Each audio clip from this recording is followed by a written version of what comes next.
Doakan, mohon Buya doakan nasihat kami untuk yang masih belum belum punya mempunyai dzurriyyah. zuriat ya. Masya Allah. Yang belum punya dzurriyyah, tolong jangan kebahagiaanmu digantungkan dengan dzurriyyah. Bahagia tanpa dzurriyyah. Banyak orang-orang tanpa dzurriyyah hebat. Siti Aisyah tidak punya dzurriyyah. Perempuan. Imam Nawawi tidak punya dzurriyyah.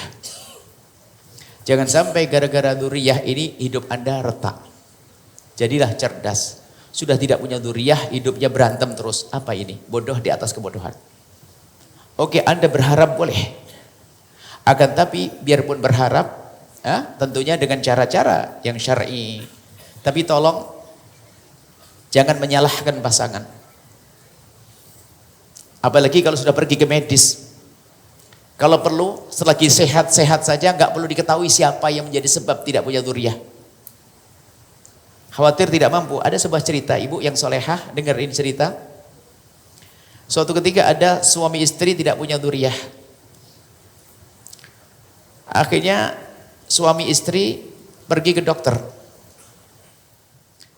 Kata dokter, hasil diagnosanya tidak sekarang, besok. Setelah besok hari, sang istri nggak bisa ikut rupanya. Setelah diperiksa semuanya, yang datang hanya suami saja. Setelah itu sang suami diberitahu menitikkan air mata. Menitikkan air mata. Kenapa? Rupanya memang ada salah satu yang bermasalah. Masalahnya adalah sang istri ada sesuatu di perutnya itu yang menjadikan sebab ini harus sampai melakukan operasi atau apa, baru nanti bisa dibuahi. Sang suami menitikkan air mata lalu berkata, dokter, nanti Anda yang memberitahu istri saya ya. Oh iya, dipanggil istrinya. Datang istrinya, kemudian sang laki-laki, sang suami bisikkan pada sang dokter, lalu bertanya, ibu sabar semuanya. Sepertinya memang belum bisa punya anak karena ada yang masalah. Istrinya bertanya, yang masalah siapa? Sang dokter tiba-tiba berkata, yang masalah adalah suamimu. Suami yang pesan agar dikatakan yang masalah adalah di dia, bukan istrinya. Takut menyinggung perasaan sang istri. Coba. Akhirnya sampai pulang ke rumah, sang istri merasa yang bermasalah adalah suaminya, ya kadang-kadang ngomongnya menjadi, hingga sampai harus berusaha untuk pengobatan ini. Sampai pengobatan, sehingga harus, rupanya ginjalnya yang rusak harus diganti ginjalnya. Otomatis harus beli ginjal. Dan beli ginjal dan sebagainya, istri sudah mulai sering marah-marah karena merasa yang bermasalah adalah suaminya. Akhirnya harus beli ginjal, kemudian pas ditentukan hari operasi ginjal ini, subhanallah, suaminya ada kerjaan ke luar negeri. Tambah marah. Ini saya operasi, suami gak demen nih. Dia suami minta maaf, nangis-nangis pada istri, minta maaf sayang, ini tidak bisa ditinggalkan kerjaan saya, oke, saya harus pergi. Akhirnya selesai istri operasi sampai penyembuhan, bersamaan itu juga suami datang. Dan kemudian dari perjalanan dia seperti kena flu dan sebagainya, sehingga kurang sehat pulangnya, sehingga dia pun pakai masker, dia nemu istrinya dengan pulang sembuh sehat. Tidak lama kemudian, setelah 4 bulan kemudian, istri hamil. Istri kaget. Bukankah kamu dulu bermasalah, kenapa kok aku jadi hamil? Akhirnya sang suami minta maaf dengan sangat, mohon maaf istriku. Aku mau terus terang, apa? Sebetulnya yang bermasalah kemarin itu adalah waktu di dokter itu adalah kamu, bukan aku. Benar? Iya, mohon maaf. Karena aku tidak tega menyakiti dirimu.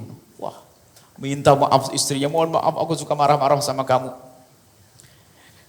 Dan juga mohon maaf istriku, waktu kamu lagi operasi itu aku sebenarnya tidak pergi ke luar negeri. Terus kamu kemana? Nggak nemui aku. Aku di rumah sakit yang sama, ginjalku diambil dan yang kau pakai adalah ginjalku, wahai istriku. Tambah.